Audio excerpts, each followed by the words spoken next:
ওমা, তুমি খেতে বসে গেছো? হ্যাঁ, একদম বসে গেছি। দেখো টেবিলে সব নিয়ে সাজিয়ে নিয়েছি, সাথে খেতেও বসে গেছি। কি কি নিলে? এই যে প্রথমে রোজকার মতো সেই গরম গরম ভাত, আর নিয়েছি শসা আর একটা ডিমের অমলেট নিয়েছি। সাথে নিয়েছি লাউ শাকের ঘন করে মুগের ডাল, আলু ফুলকপির তরকারি আর উচ্ছে আলু সেদ্ধ করেছি, আর সাথে একটু ঘুগনি করেছি। আর নিয়েছি একটা জাম্বো সাইজের ভেটকি মাছ। আজকে ভেটকি মাছটা না কচু দিয়ে করেছি। বলো এবার কি দিয়ে খাবো বলো? মাছ দিয়ে খাও। আজকে ভেটকি মাছ দিয়ে খাবো।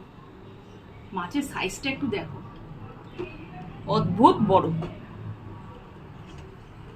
আর সাথে তো মানকচু আছে, ভেটকি মাছ হলে আমাদের বাড়িতে মানকচু দিয়ে হবেই। একটু ঝোলে নিলাম,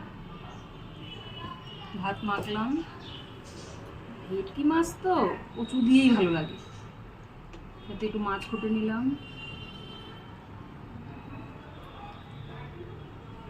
দারুণ।